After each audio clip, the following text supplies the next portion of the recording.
সংখ্যা পদ্ধতির রূপান্তর প্রক্রিয়ায় আজকে আমরা শিখব একটা ডেসিমাল সংখ্যাকে কিভাবে হেক্সা করতে হয়। তো আমরা আগের ক্লাসে আমরা দেখছি যে ডেসিমাল থেকে আমরা বাইনারি, অক্টাল, হেক্সা যেখানেই নিতে চাই আমার ভাগের সাহায্য নিতে হবে।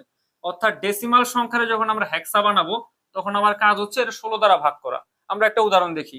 ধরো 1621, এটা একটা ডেসিমাল সংখ্যা, যেহেতু বেস 10।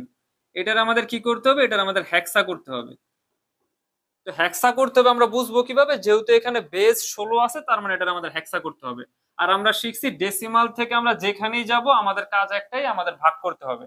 তাহলে একটু ভালো করে দেখবা, 1621 এই সংখ্যাটার আমাদের হেক্সা নিতে হলে আমার কাজ হচ্ছে এটাকে 16 দ্বারা ভাগ করতে হবে। তাহলে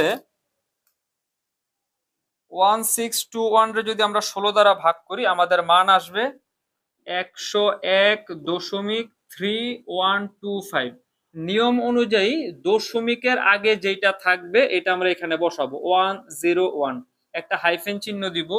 যেহেতু 101 লিখে ফেলছি, আমার কাছে আছে হচ্ছে 0.3125। এর সাথে আমি কি করব? 16 গুণ করব। তাহলে দেখো 0.3125 রে যদি আমি 16 দ্বারা গুণ করি আমার মান আসবে 5।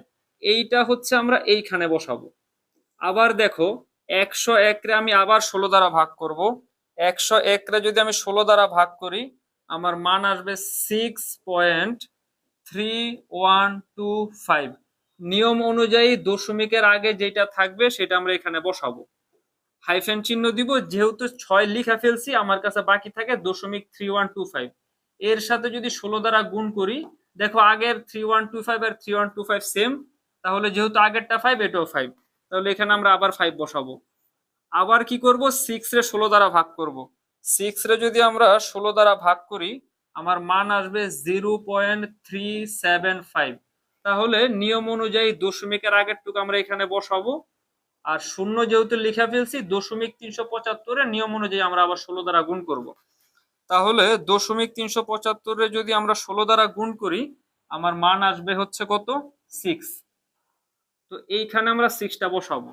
তো অঙ্ক শেষ হয়েছে আমরা বুঝবো কিভাবে? যখন আমাদের এইখানে শূন্য চলে আসবে তখন আমার ধরে নিতে হবে যে আমার অঙ্কটা শেষ হয়ে গেছে।